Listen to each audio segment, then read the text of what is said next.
ಸನ್ಮಾನ್ಯ ಶ್ರೀ ಜನಪ್ರಿಯ ಮಾಜಿ ಮಂತ್ರಿಗಳು ಮಾಜಿ ಶಾಸಕರಾದ ರಾಜಶೇಖರ್ ಪಾಟೀಲ್ ಅವರ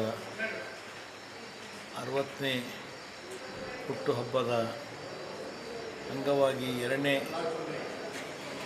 ಏಪ್ರಿಲಿಗೆ ನಮ್ಮ ಹುಮ್ನಾಬಾದ್ ತಾಲೂಕದ ಎಲ್ಲ ಜನತೆಯ ಆಶೀರ್ವಾದದಿಂದ ಈ 2ನೇ ಏಪ್ರಿಲಿಗೆ ಭಾಳ ದೊಡ್ಡ ವಿಜೃಂಭಣೆಯಿಂದ ಆಚರಣೆ ಮಾಡಬೇಕಂಥೇಳಿ ಡಿಸಿಷನ್ ತಗೊಂಡು 2ನೇ ತಾರೀಕು ಆಚರಣೆ ಮಾಡ್ತಾಯಿದ್ದೀವಿ.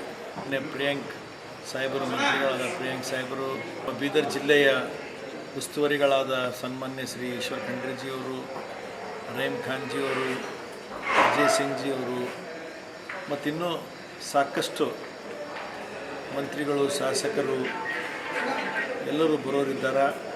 ಅದಕ್ಕಾಗಿ ಎಲ್ಲ ನಮ್ಮ ಹುಮ್ನಾಬಾದ್ ಜನತೆಯವರು ಎಲ್ಲರೂ ಕೂಡಿ ಹೆಚ್ಚಿನ ಸಂಖ್ಯೆಯಲ್ಲಿ ಬರಬೇಕು.